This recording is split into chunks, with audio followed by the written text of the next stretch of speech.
I'm Rebecca D'Annunzio. I live at 321 Mary Lane. First, I'd like to thank you all for my pay raise last year, which I understand I'm the only one that got one. The purpose in my statement and presence here is to clarify some issues concerning my internal affairs issues from last year. On around March 29th, Bobby Brantley, who is the lieutenant at the police department, advised me I was under an investigation.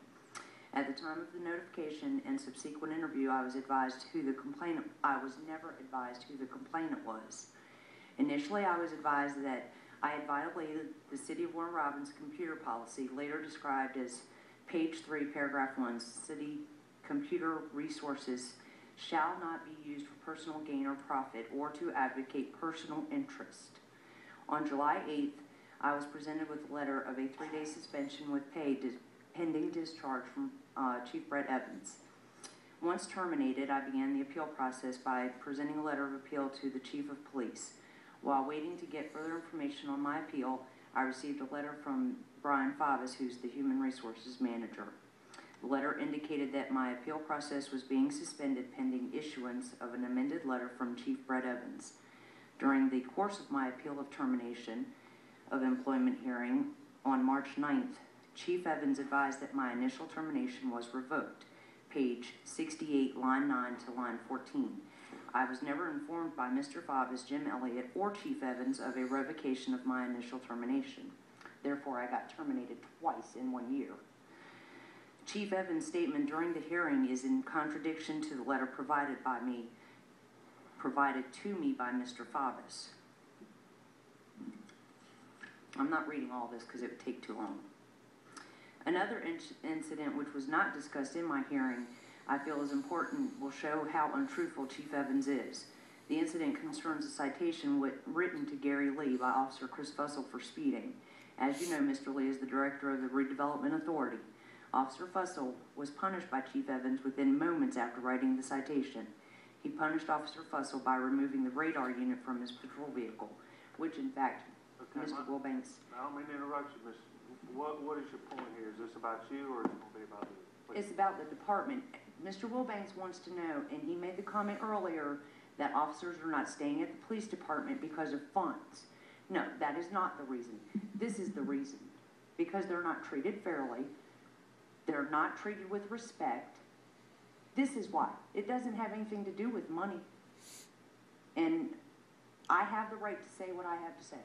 I just want to make sure I understood exactly where you're going. Anyway, in fact, Major Wagner was instructed to take Officer Fussell's radar because Chief Evans was upset that Officer Fussell had written Mr. Lee a speeding ticket. In a subsequent meeting with Chief Evans, Officer Fussell was told by Chief Evans that he showed he had no respect for him by writing Mr. Lee a ticket.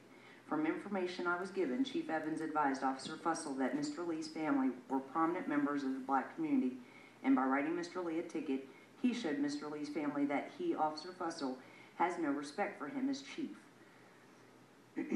In that conversation, I was advised Chief Evans made the following comments to the supervisors. I was going to have a meeting with Mr. Lee in the day, who is the president of the Houston County NAACP, and I am working to rebuild a good relationship with the black community. What was I supposed to say if she asked me why her grandson got a ticket? This should show that Chief Evans is not an honest person. It should show that he is willing to use his authority to get what he wants. Why would an officer have to give breaks to certain people because of what status their family has? This also shows Chief Evans' willingness to punish employees who have not done anything wrong. An example of another incident is when a veteran officer of the police department sent a letter to the editor of the Warner Robins Patriot, who stated that this veteran is well known to the editor of the Patriot. In this letter, posted on or around December 4, 2010, officer made a serious accusation against Mayor Shaheen, accusations that included accusing the mayor of committing a crime allegedly interfering with the grand jury. As we all know, that didn't happen. Patriot came and apologized for and said that that did not happen. They didn't apologize to me. No, but he did correct it in the paper.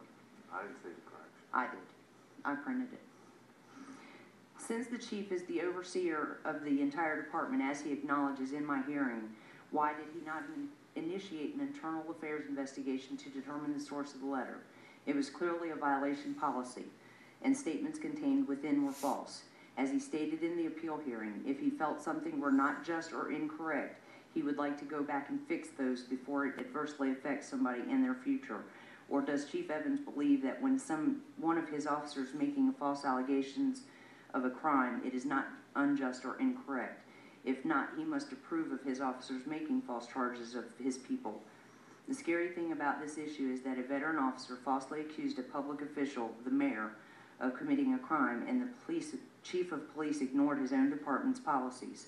If you have a veteran officer who can falsely accuse a mayor of committing a crime, what other people have been falsely accused of committing crimes by members of the Warner Robins Police Department? These are some of the things Chief Evans condones of his officers, those who are willing to be untruthful to protect him. Another example of Chief Evans' improprieties is when he instructed Sergeant Wayne Fisher of the Warner Robins Police Department K-9 supervisor to train Dr. Malone's dog in exchange for personal training of Chief Evans' daughter. This was apparently made known to Mayor Shaheen and verified by Sergeant Fisher. This clearly is a violation of city policy as well. In reality, I know that you will not afford me the same results as you did Chief Evans, although he violated city policies and continue to do so to this day. Policies like Section 4-606 of City Charter, use of public property. It states, no elected official, appointed officer, or employee of the city or any entity to which this charter applies shall use property owned by the city for personal benefit, convenience, or profit, except in accordance with policies promulgated by the mayor and council or the governing body of this agency or entity.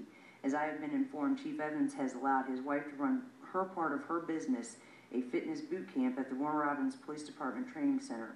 To the best of my knowledge, participants paid Ms. Evans for this service. It was also advised that Chief Evans had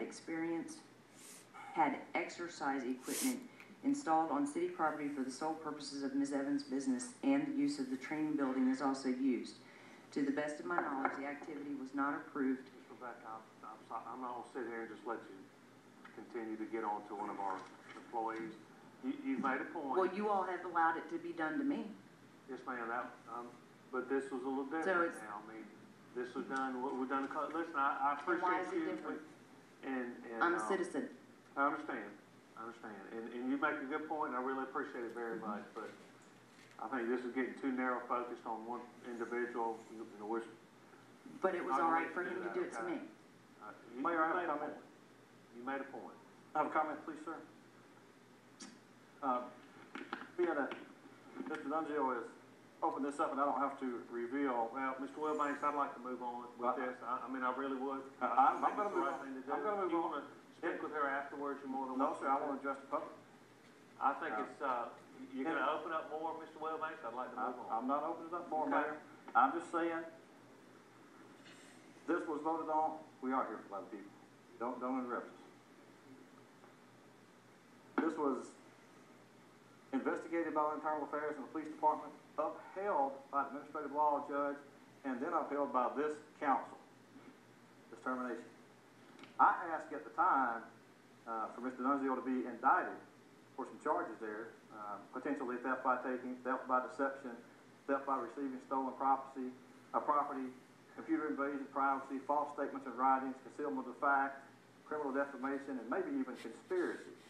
I would love to see us pursue those charges. The council's pleasure was to let that drop at that point. However, if it's going to become a public matter, I think we ought to pursue the law in this matter. We'd like to open up the floor for